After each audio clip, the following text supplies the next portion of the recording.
Welcome back to another episode of the Casey Campbell Podcast. Casey Campbell with you, of course. Pleased to be joined by the new crew chief of the 48 Ally Chevrolet. Of course, that is Blake Harris.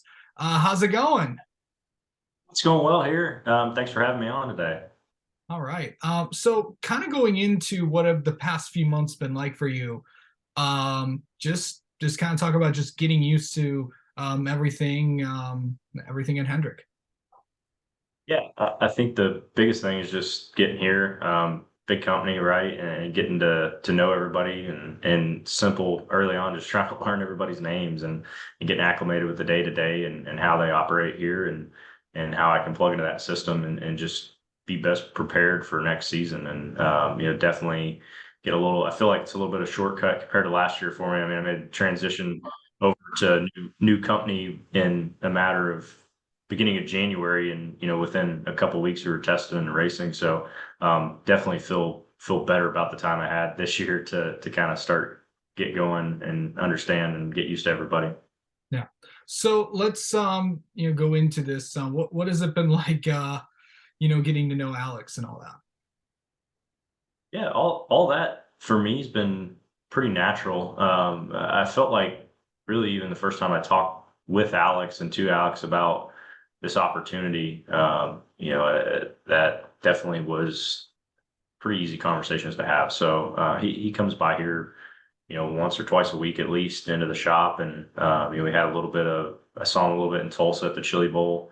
We both gone to that event for several years. Even prior to this year. I mean, we've kind of crossed paths a lot on the dirt racing side. So similar interests, similar backgrounds to an extent. So I feel like all that's been pretty easy.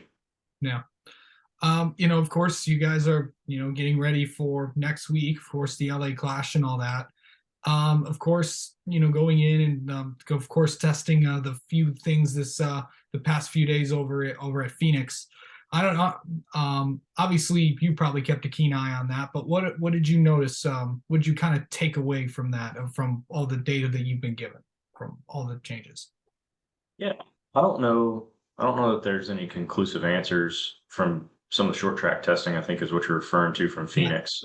Yeah. There's a lot of driver comments on the things that they did, and I don't know that all of them they ever got super happy.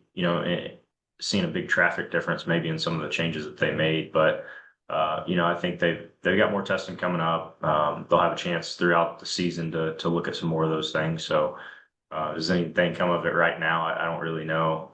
But it's nice to see NASCAR, they identify some things that they think they can be stronger in on from a racing perspective in the packages. And I always like this time of year when they're, slinging different things at it and kind of getting outside of the normal box of what we're racing week in, week out. So don't know not a conclusive answer for you on that, but definitely nice to see them throwing some things at it. Well, this is year two of this car. Of course, you experienced this, of course, when you were with Front Row with McDowell. But overall, what did you kind of take away from now that we're under year two? Now we're in year two of this new car. What do you feel like now that you have had experience with it for a full season? What's it going to be like in year two? Yeah, I think it'll be interesting.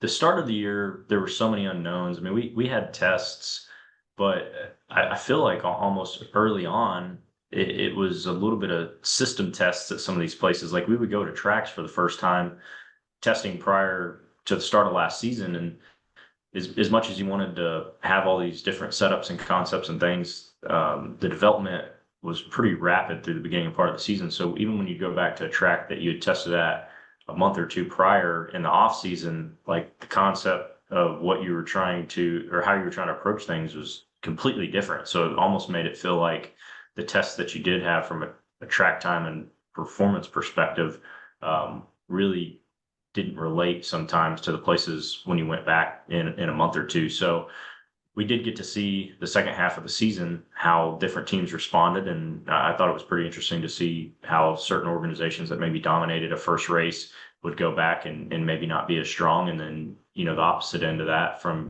guys that had kind of learned. So I think going into this year, especially some of those tracks that we go to only once, it'll be interesting to see the evolution of how that went? Our guys that were particularly strong at mile and a half at the tail end of the year, does that carry over to Fontana and Vegas this year? When everybody's kind of had an off season to work on things, and now after a full year's development of what these teams have learned. Yeah.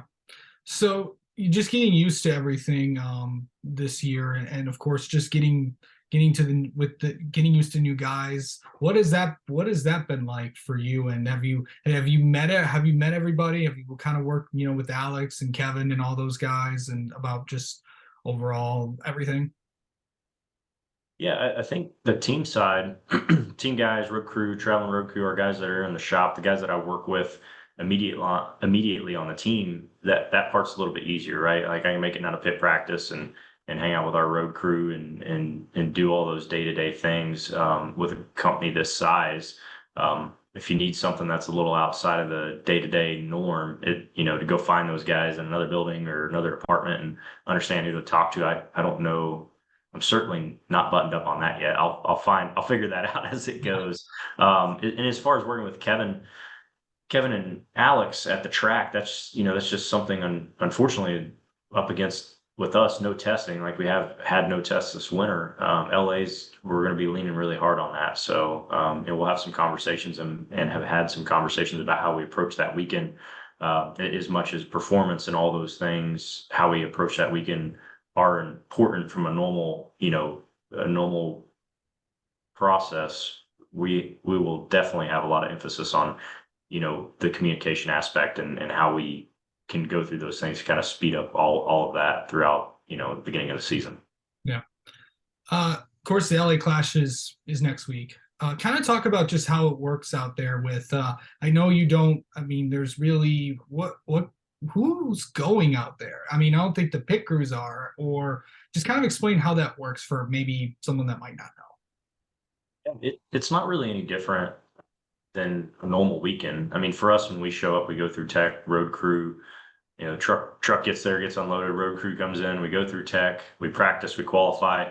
On a Saturday, it'll be the exact same thing in LA. The difference will be on Sunday, the pit crew doesn't come in. We don't have pit boxes, we don't have all those things set up. There's no room to do that, or live pit stops inside, the middle of the Coliseum. So essentially Sunday will just kind of be a little bit different from that standpoint. So our road crew will be down in the infield. Myself and an engineer will be outside where we can kind of see the entire track. You have a limited amount of people that NASCAR allows down in the infield, and come Sunday we'll run our heat races. I think they take top 5 out of that, and then we'll run the guys that don't make it in will go to the LCQs, and during that all time you'll have a few guys down the infield that can kind of make the changes of the car or change tires in between sessions. And then, of course, in the main race, that's 150 laps. So those same guys will be down there to kind of swap tires, whatever changes NASCAR allows in between the segments. So short of pit stops and all the things that come with that, the pit box and all those, it doesn't feel a lot different. That venue and the race and all those things were very new last year, but I feel like at that point in time, so much was new with the car, and it really, it's kind of like the whole experience felt different, where I think this will feel a little bit more regimented to what we're used to this year. how different is a street course different from a road course in terms of preparation for a car, or is that the same? I think depending on what you work on specifically to make speed. I mean, certainly a a road course that has elevation changes and maybe some banking at certain places we go. The street course will be very different from that aspect, but from a preparation standpoint, parts, pieces, all that's going to be the same. And it's a lot the same, really, just between ovals and road courses with these cars. It's not completely separate builds per se, kind of how we were with the old cars. So I don't think that we'll approach preparation much different. Okay. And then just what do you want to see out of this team, out of the gate? Of course, we have the LA Clash, then of course the week off, and then really get down to Daytona, and it's and then the season begins. What do you want to see out of this team in the next few weeks? Yeah, I think our big thing right off the bat is just going to be the consistency, right? We've got some communication things that we've got to build, and you try to when you have new people and people you've moved around, that typically just takes a little bit of time. So we're gonna be trying to pay a lot of attention to how we can speed up that process, and really just come out of the box, hopefully with speed and consistency. So I think across the field last year, it was super tough to be consistent. Even guys that made it deep in the playoffs could have an off weekend here or there, and there's a lot of different challenges that kind of popped up throughout the season. So definitely something we're going to be focused on. But going and winning races, that's what we're after. So that'll be top of the list, and everything that it kind of takes around that to put us in the best position. All right. Well, Blake Harris, thank you so much for coming on and talking with us, and best of luck to you in the 48 team this season. Yeah, appreciate it. Thanks for having me again.